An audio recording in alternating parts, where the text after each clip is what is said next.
Hello everybody, good morning and welcome to the United Stand. This is your latest Manchester United news as 4 bids fly in to buy Manchester United and we approach the next big stage of this Manchester United sale. Remember yesterday I said I was a little bit bored of just doing stories about Man United sale every day, just trying to find a different angle that's not there. Because you don't need to, because there will be news developments, and we have got new news developments around the sale of Manchester United this morning as the next pivotal stage comes into play. So I'll give you the headlines. It's coming in from Mike Keegan again. Also got a couple of little extras that we can bring into the show this morning for you as well, which are quite interesting.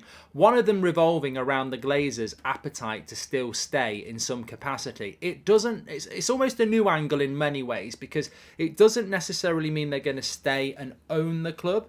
There's talk of them staying as minority shareholders as part of a sale. So what you could see happen is, Sir Jim Radcliffe says, I'll buy 70%, but you can keep 30%, that sort of thing. Or, Qatar buy 90% and let the Glazers keep 10%. I'm not saying either of those parties would do that, but I think that's the sort of thing that we're probably looking at in relation to that.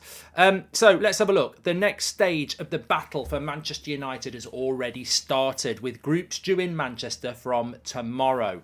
So that's very, very key. What does that mean? So basically, Manchester United are now at a point where the boardroom is being set. Alan Sugar won't be there. The Rain Group will basically conduct the next stage of the process. So the Rain Group have been appointed by the Glazers to conduct the sale of Manchester United, or the investment strategy into United.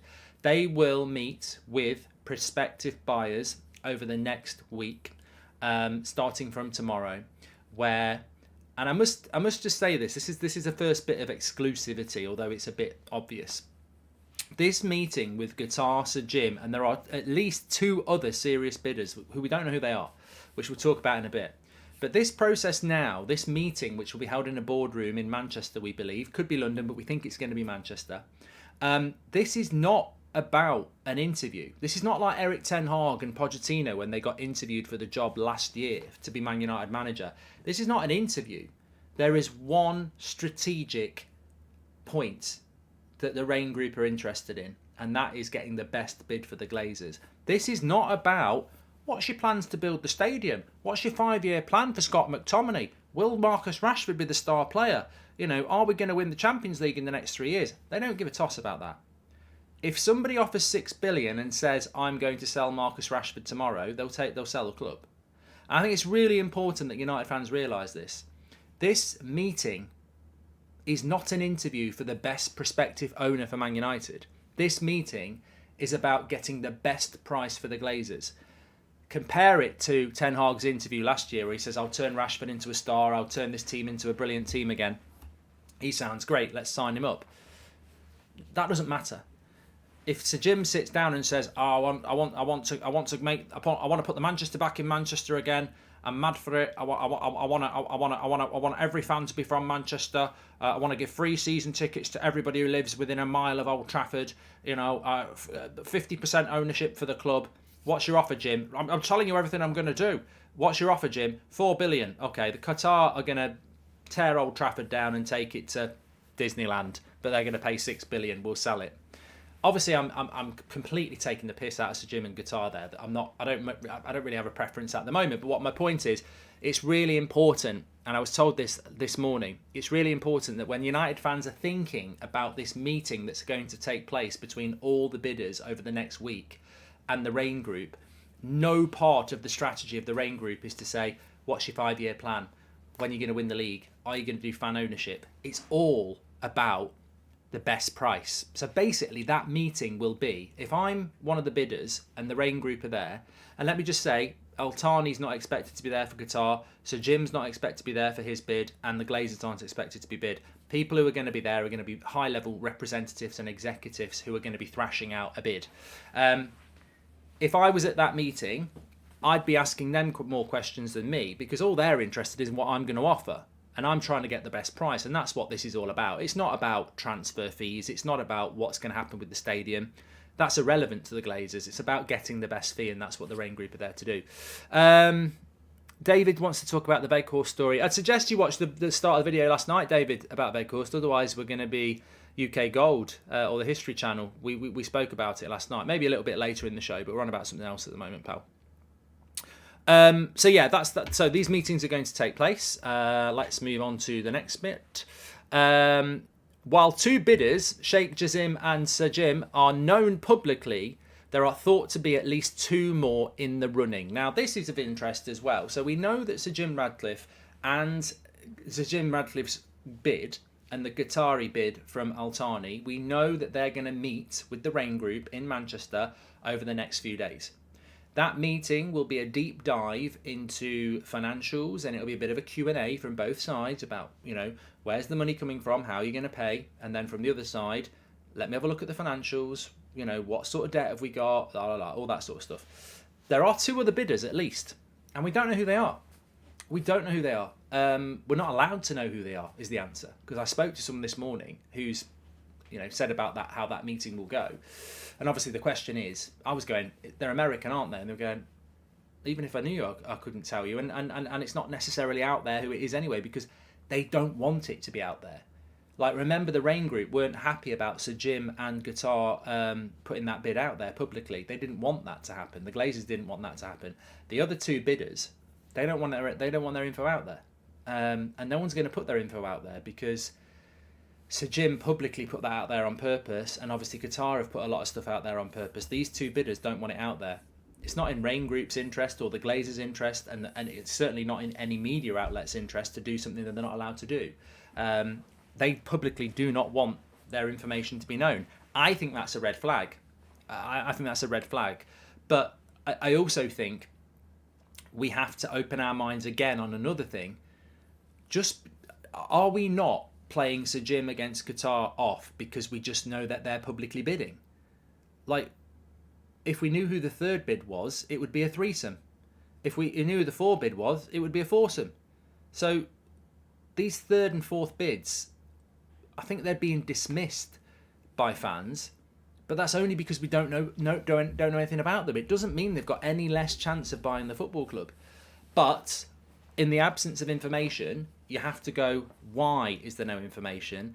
My suspicion is, if this was an Elon Musk or an Apple or, Saudi Arabia or someone like that, why would you not put it out there publicly? Because if we've seen what's happened with the Qatar bid and we've seen what happened with the Sir Jim bid, it's captured the imagination of fans. It's divided them, but it's captured their imagination.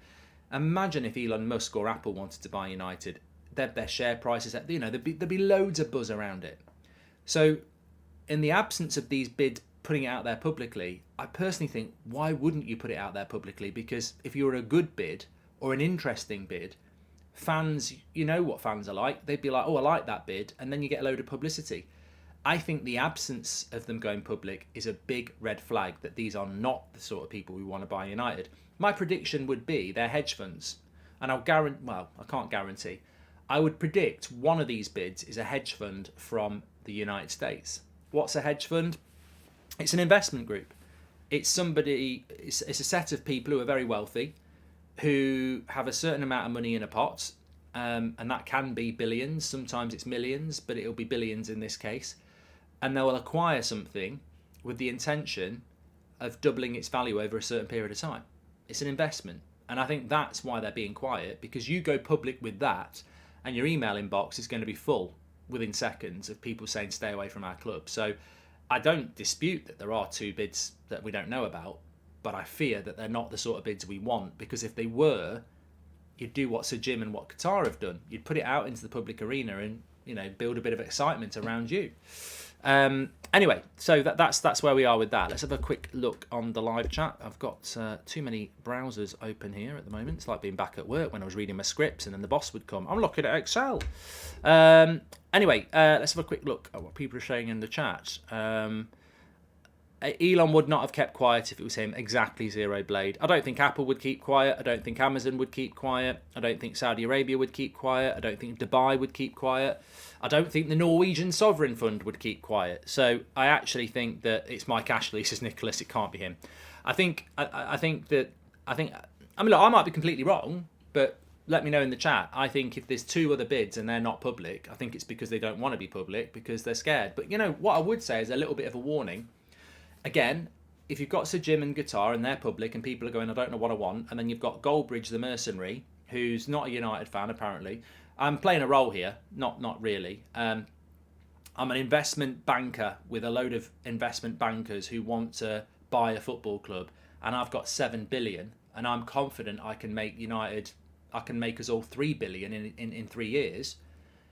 If I offer 7 billion, I could buy Man United tomorrow.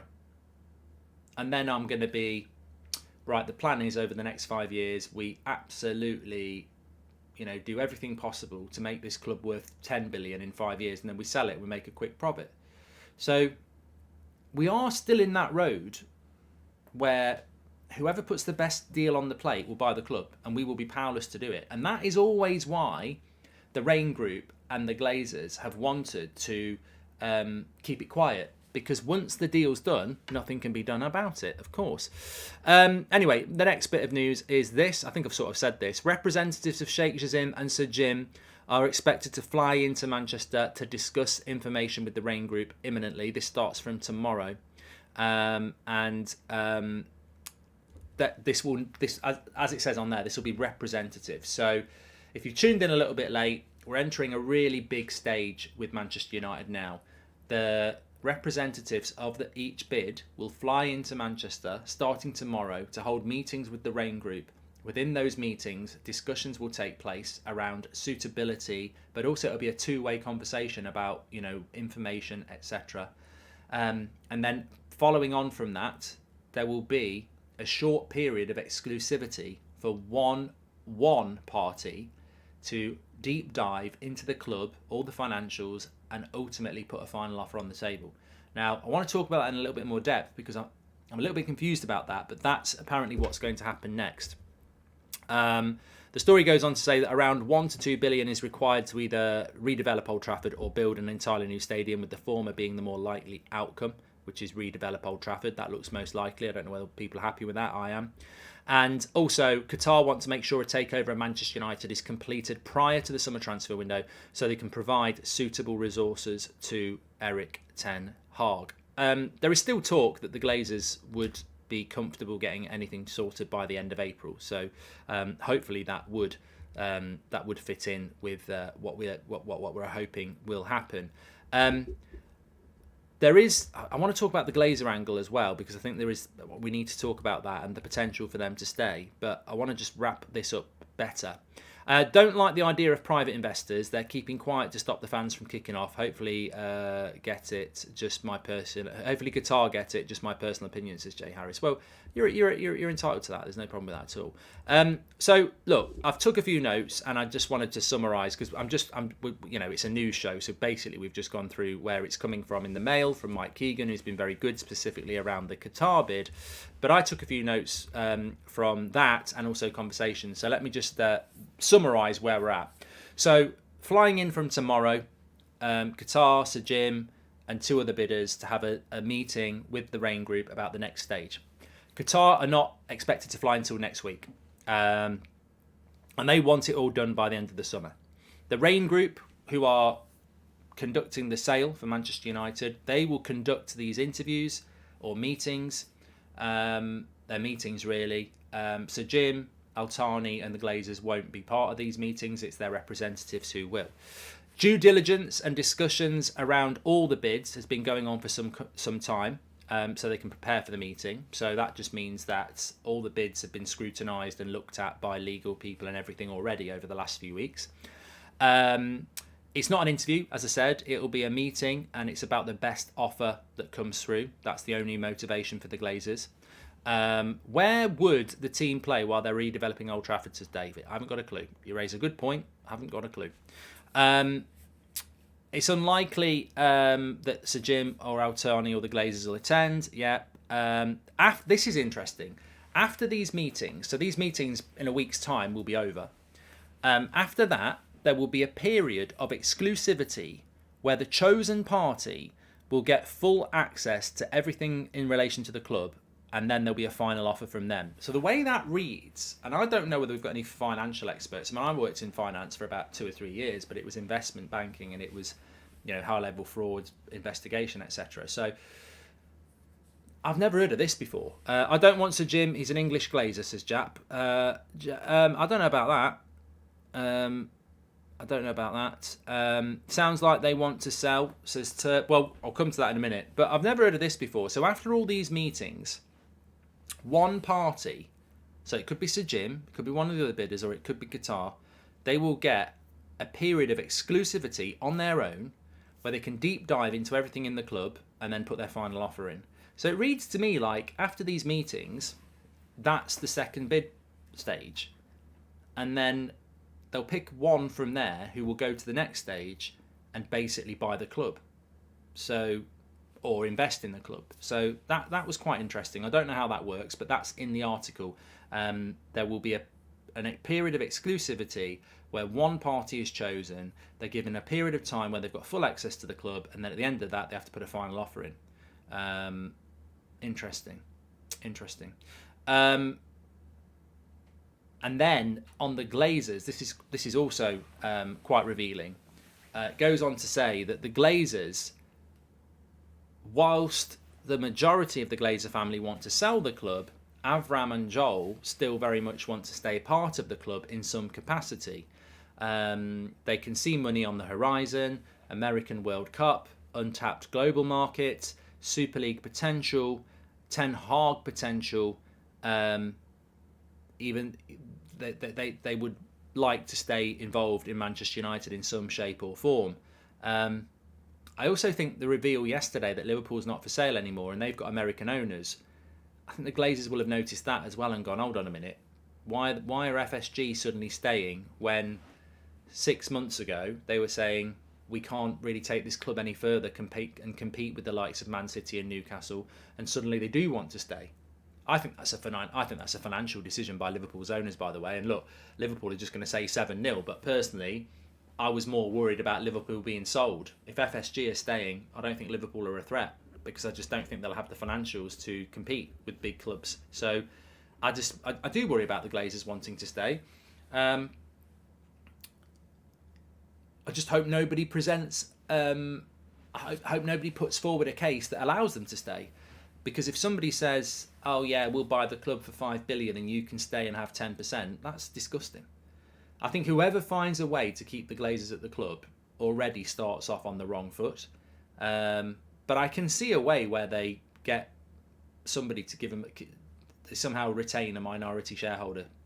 I can see them angling for that, and that could be a worry because you could get a situation where, Qatar Al Thani bid say, look, we'll buy the club for $5 billion, but we want the whole club, 100% of it, and then Sir Jim goes, well, we will buy the club for $4 billion, and you can retain 10% of it, so. And in which case, the Glazers might go for the cheaper option because they get $4 billion, but they keep 10%. I don't want that to happen, but look, it would be wrong not to say that it could happen. Instead of Qatar, Sarvish. Instead of Qatar, Jim shouldn't fans be pressuring other Rain Group, so they pick right off at. No, that's not going to work. I wish I'd read that better. Sarvish, thank you very much. So you want Manchester United fans to ring up the Rain Group and say sell it to someone better? They'll laugh at you. Like we haven't got any say in this. As I said, these meetings that are going to take place over the next week with reps from Qatar and Sir Jim and everybody else flying in for meetings, these meetings have got sod all to do with what we think, where the club's going, what we're doing with the stadium, what transfer funds we've got. It really does not matter. You know what? It's like me selling a house, right? And in the garden, I've got wildlife, rare wild flowers, deer running free, free-range chickens, absolutely picturesque house and garden, yeah?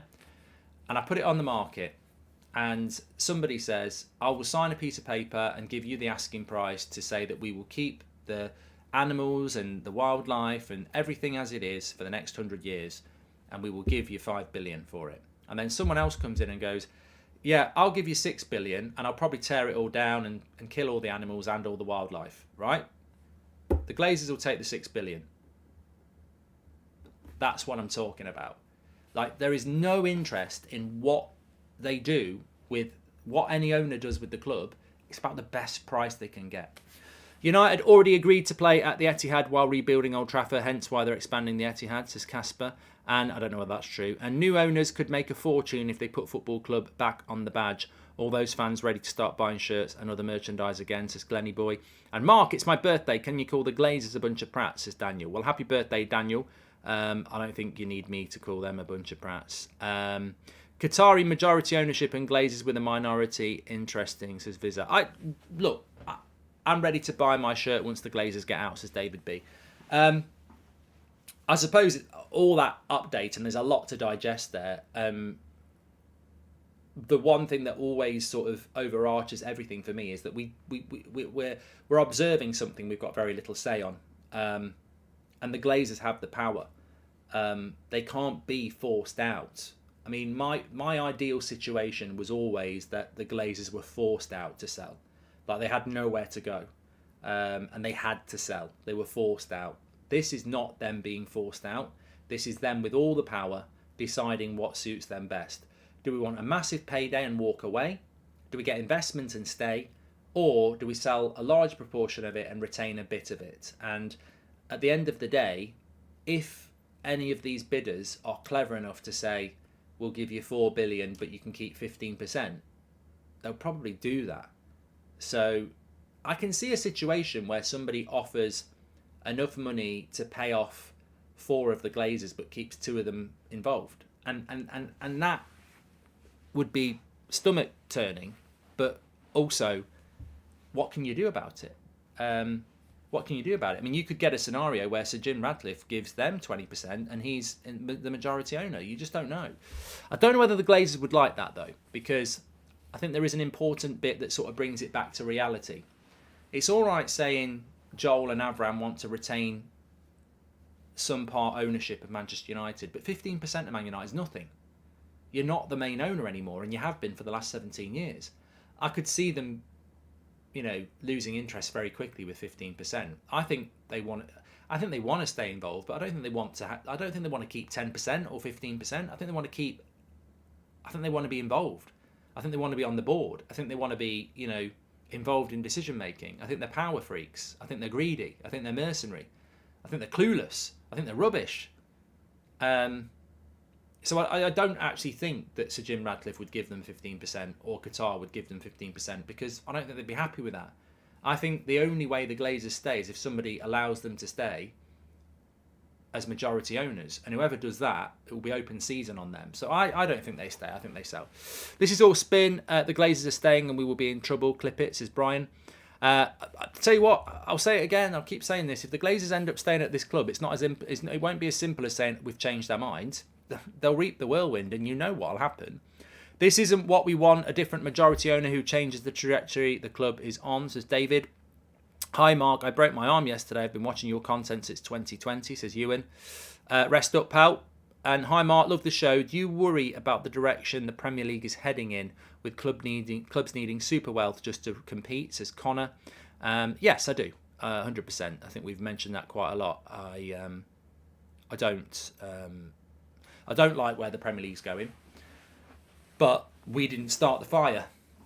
It was always burning, and it was burning from oil. We didn't start this fire. We're not responsible for it. People want to make Man United responsible for it because we're the biggest club in the world and people are desperate for us not to be bought by Qatar, but we're not the ones who started it. The Premier League started it. Man City started it. Newcastle are doing it. We didn't. You could even say Chelsea started it, because that was Abramovich, and where did he get his wealth from? Oil. So, oil or gas? I don't know. But the reality is, we didn't start this. So I don't know why we're being blamed for it. I don't know why we're being told we can't have it. I don't like where football's going, but it's gone. We can't stop it. And as I said, it's almost now or never for United, because if the Glazers stay, they'll stay for another 10 years. If Sir Jim gets hold of us, he'll be here for the next 10, 15 years. If Qatar get hold of us, they'll have control of us for probably the next 10, 15 years at least. So it is now or never. Whoever gets hold of the club in the next few months, or keeps hold of the club, will dictate our next 10 or 15 years. And if we don't get the super wealthy owner, someone else will. I mean, take the emotion out of football. Take the fact that they're lifelong Man United fans. If I was a lifelong Man United fan and I wanted to buy a football club, I would, if I had the money, I would try and... So, look, if it was my situation, I would try and do everything to buy Man United as a United fan. But if I didn't get hold of them, I'd still go and buy Spurs, because I can't buy Man United anymore. They've just been bought, or the Glazers have stayed. They're not going to sell for the next 10, 15 years. Am I going to sit around for 10, 15 years? I'll go and buy Spurs. It'll be cheaper. They've got a better stadium. They're sort of bordering on top 4. If I can get Spurs for, Spurs would be a good deal to do. So my point there is that it is now or never for United. We either make this leap or we don't. And if we don't, other clubs will. As I say, Man City and Newcastle have already got that wealth. There'll be other clubs getting it. We won't be the last. And we're certainly not the first. So, if it came down to fan opinion, I think the vast majority do go for Qatar now, from what I read and see. But I think it's a reluctance. I think a lot of us really don't like the way football's going, but it's sort of like, well, that's what you've got to do to succeed. Qatar would be best from a purely financial perspective. Their work in PSG in terms of exposure and buys have been good, given the league they are in, says Taz. And hopefully... English, I will call. I'm going to call it a Qatar bid. I don't really care. Yeah, I'm tired of these people telling me it's not a Qatar bid. I don't believe in that. Insane says it's not state ownership. Jazim never lived in Qatar. Look, I don't believe that. So you can believe that if you like. I don't believe that. I've never believed that. So if you want to call it not a Qatar bid, that's up to you. I probably at this point would go with the Super Wealth bid. That's my preference at the moment. So I'm not anti it, but I'm not going to lie and pretend that I think it's not from Qatar. I think the money's from Qatar. I think it's a swerve. So because they've got PSG, I'll put my hands up and say I think it's Qatar buying Man United. I do. I don't think we'll be able to prove it, but I think it's because they own PSG that they can't buy Man United. So they've got somebody else who's got the wealth. And I agree. I think everything we are being bought by Qatar. That to me, that's not an issue. I'm not bothered about that. Man City are owned by Abu Dhabi. Newcastle owns Saudi Arabia own Newcastle. Man United will be owned by Qatar. Obviously, technically, it won't be, but I believe that it is that money that's going to do it. That's not an issue for me. The issue is whether that's the right path for Manchester United to be super wealthy owned. And I think that's the only way to go. Off topic, Mark, will you ever go to Old Trafford or a cup final to watch a United game and do a vlog? I've already done it, A11. And I don't know what people's obsession with it is. I really don't know what people's obsession with that is. It's not your life. I've already done it. Been to Man United loads of times. I do watch-alongs. Deal with it. I think Qatar will steamroller their way to buy the club, and sadly that's what we need, says Christopher. Could silence bids be to prevent share inflation if it's Apple, says Christopher. Look, on the silent bids, let's go back to that for a moment. There are 2 silent bids. I might be completely wrong here. It's only an opinion. My opinion is that Qatar are buying Man United, not Al Thani. I think he's a representative, so that they don't have to, have a conflict of interest with PSG. If you don't believe that, you do believe that. It's up to you. I don't care. Again, I don't really care what people think on the 2 silent bids, but for me, why are people being silent? If you're being silent, it's because you don't want it to be out there publicly until you've bought the club and it's too late. I think the silent bids are investment groups, which are not a good thing. Hi, Mark. I really don't like the fact that we need sugar daddy owners like Man City to compete. Where are we going, says Tom. Well, I don't like it, but I can give you the maths on why we need it. We are not a self-sustainable club. It's a pipe dream. It's a myth. It's a fantasy. We spoke about this on the Friday night show because they discussed it on the overlap, and they all sat there basically drunk, talking nonsense. They weren't physically drunk, but they may as well have been because they were talking crap. This discussion that Man United don't need a sugar daddy owner because they're rich enough is nonsense. 17 years ago, they would have been right.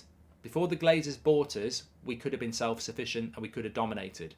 The minute they put us in debt, we're in debt. the simplest way of explaining why Manchester United can't be self-sufficient is debt. We are in debt. How can you be self-sufficient when you're in debt? We hold £500 million of debt, and we actually owe about 300 million in transfers apparently. So we hold well over £500 million of debt. How can you be self-sufficient tomorrow? If I bought United tomorrow and got rid of the Glazers, we can't be self-sufficient. I've got to put my money in beyond that because we're in debt. Can't go and spend £300 million on transfers when we haven't got it.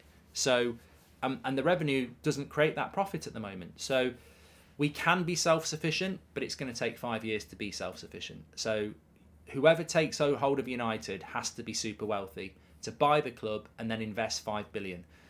Basically, the 5-year plan for Man United is buy the club, which is going to cost them money, and then spend £2 billion on the stadium, and then spend another £1 billion on the squad, and then spend another £500 million on infrastructure. And then in 5 years' time, when all that's come to fruition, your revenue will rocket, get the wage bill down, and then you'll be self-sufficient. But you can't do it from tomorrow. And there are people selling dreams. You know, they're selling fantasies. I want to buy Man United and I want us to be self-sufficient. It will take a decade with people who haven't got any money, if they can do it. Ray says, would you take the armband off Bruno? That's yesterday news. And hi Mark, I'm also very conflicted with Qatar ownership, but sadly it looks like the only way to success. Looking forward to the match tomorrow, says Martin. Is this not the longest period of time ever between a Man United game? I've seen summer breaks go quicker than this. I'm with you, mate. I can't believe how long. I mean, the 7th of January just felt like the longest day in the world. That number 7, at least it's a number 8 now. That number 7 just hanging around like a bad smell. Yeah, look, I can't wait for Man United to play. We've got Ten Hag's press conference reaction coming up at lunchtime. And I just can't wait to get that game played. I mean, not that it's going to replace or make us forget, but we just need to move on. Morning, Mark. If Barca won't sell Frankie de Jong, then presumably they won't get Ruben Neves. Do you think it'd be a good alternative for us? Glazers out, says James. Well, Ruben Neves is not even a wish version of Frankie de Jong. He's nowhere near as good. So, but I'd take him because he's better than Fred and McTominay. But really, we want to get the best, don't we? It'll be hard to get de Jong. Hi, Mark. Glazers out, says Bog. And also, if it wasn't for Sir Alex Ferguson, we would have been down the trenches way before 2013 under the Glazer ownership, says Varun. I think you're 100% right. And Sir Alex gets a lot of blame because of the Glazers coming into the club. But what he did from when the Glazers came in to when he retired, and the Premier League titles he won with them in charge, was just defying logic, to be honest with you. The revenue without Glazers stealing our money might be enough for recruitment, but it's not enough for everything else, as Zero Blade.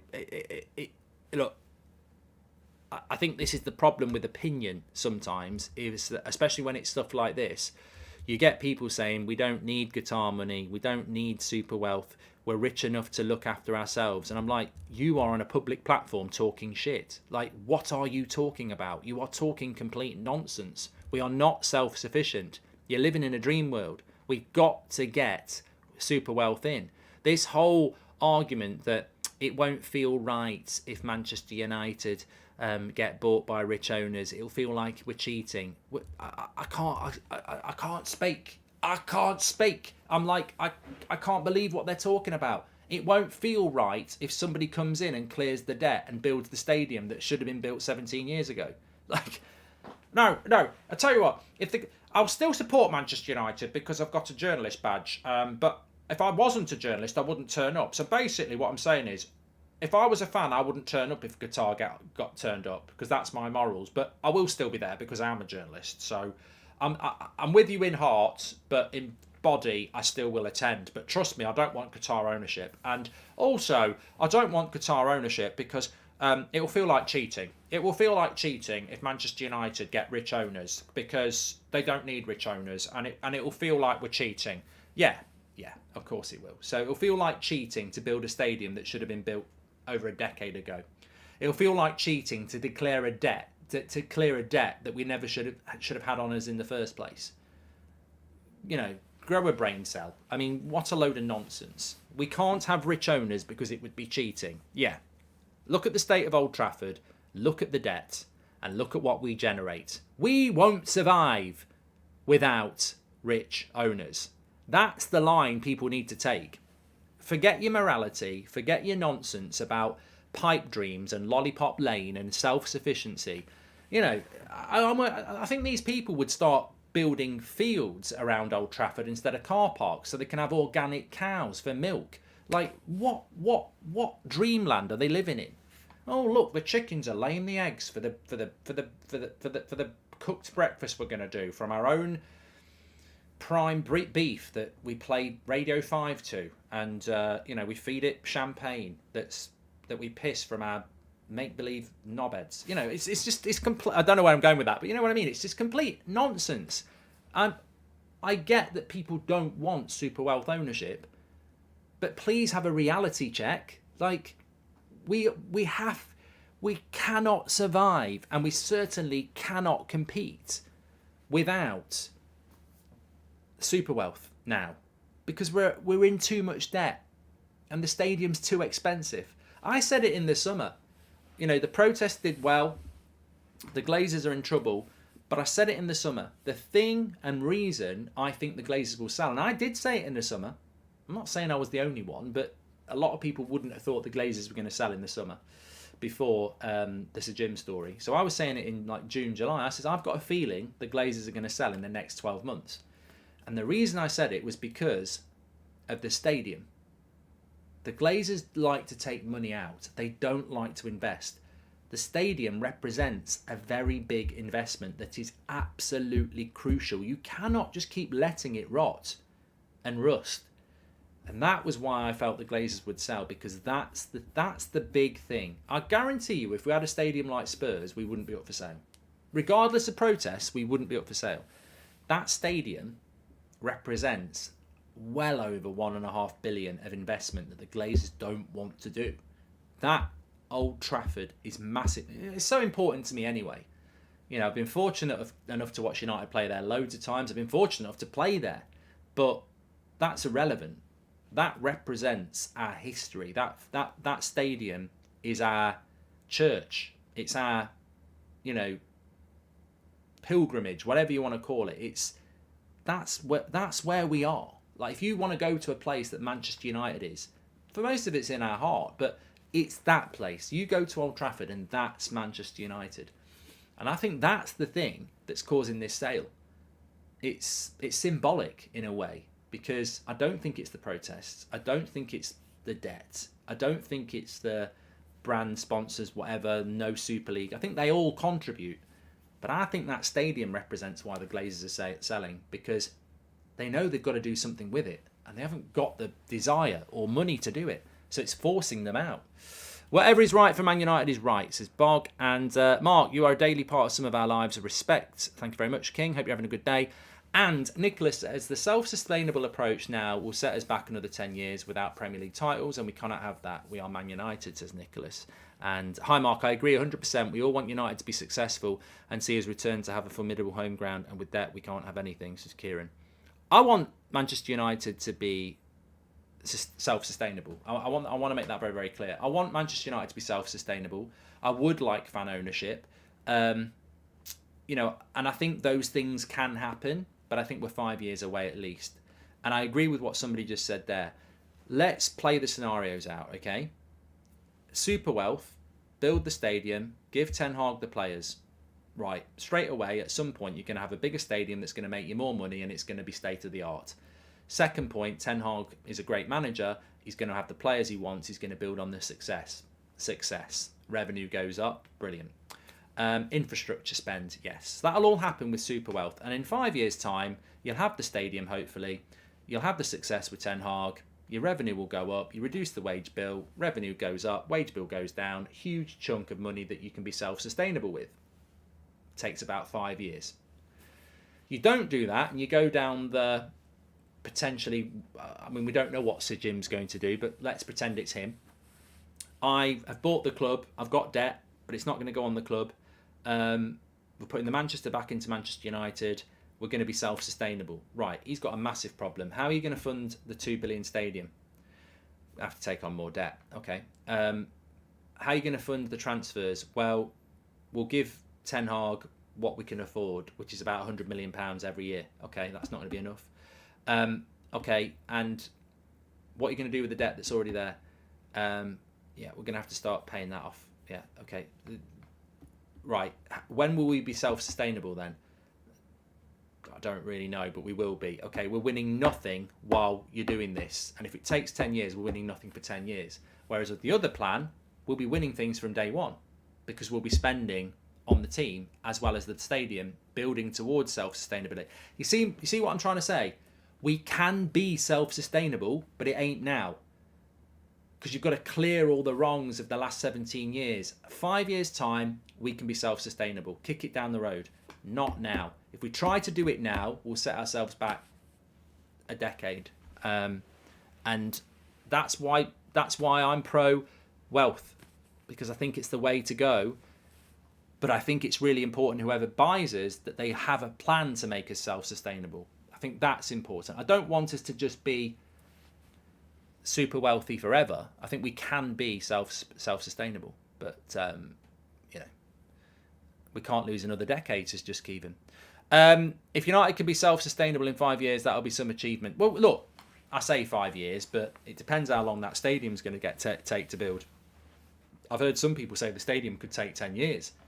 The stadium will set us free, because if you can put another 15,000 seats in Old Trafford, that's another 15,000 seats every home game. The revenue on that will be somewhere between, I think I calculated it a couple of weeks ago, you're talking about another 100 to 200 million pound profit per season with 15,000 seats. So the sooner you can build that, the better. And that's what it will take. And like ISO says, it could take 7 years. You had to use the word 7, didn't you? Now I hope you didn't do that on purpose, but you had to use the word 7. Having you know what? I used to love the film 7 with Brad Pitt. I burnt it yesterday. We had 2 bottles of 7-Up. I threw them down the road. Yeah. To all Manchester United and UK fans, please make sure Old Trafford is rebuilt, says Arvind. And can it be bigger than Wembley, says Best? Yeah. Having the rich owners will fix what the Glazers have done to United over the last 17 years is cool. Yeah, look, in a very simple way, you're right, because I think what's not being acknowledged is the damage somebody does. Look, put it like this. Let's use a little bit of an analogy here. If I spend 7 minutes hitting your car with a hammer and then I walk away, can you take your car down to a show and win? And what I mean by that is it's still got the dents in. You've got to take it to the body shop, and that's going to cost you money. People are acting like we can have 17 years of damage from the Glazers and start as normal the minute they've gone. There has to be reparation for 17 years of damage, and that costs money. You know, effectively, what people are thinking is, as long as we take the hammer off the Glazers and send them on their road, we'll be fine. But once you've took the hammer off and they can't do any more damage and they're pissed off, they've still got a damaged car.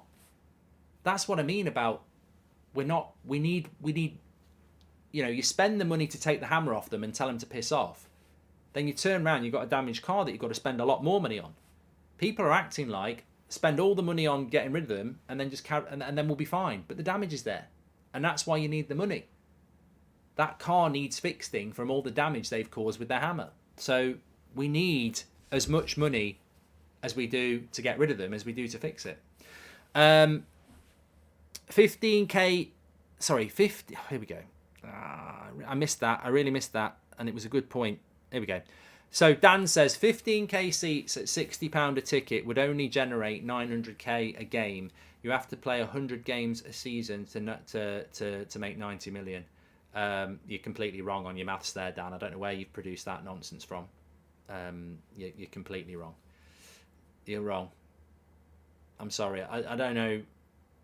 I don't know where you're producing that from, but that's not right. If you look at match day receipts for Manchester United, they're in excess of £100 million already, off a 75,000 seater. So we're not going to need, yeah, the way you're working it out, we're going to make like 5 million for an extra 15k seats a season. We won't. We'll make about another 100 million.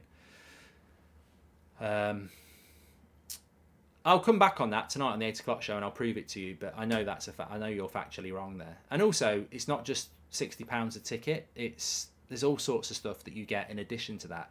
Somebody who attends a game at Manchester United isn't worth the season, isn't worth the fee, isn't worth the ticket, because people turn up and buy all sorts. So, you know, it will be a lot.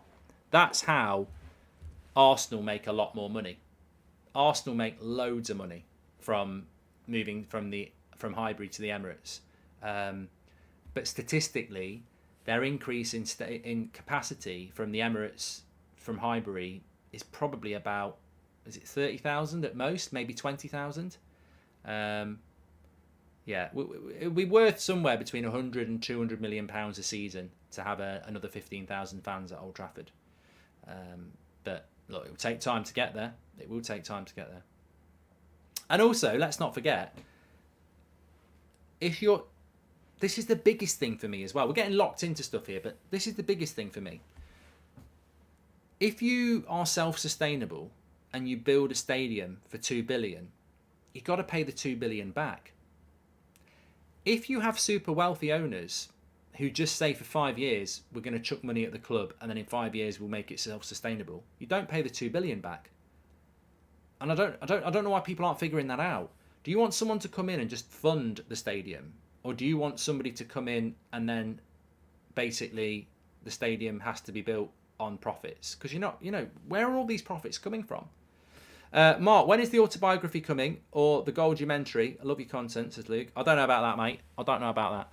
Anyway, look, I'm going to need a coffee. I never thought we were going to get so locked into financial talk this morning, but I suppose there is some breaking news there.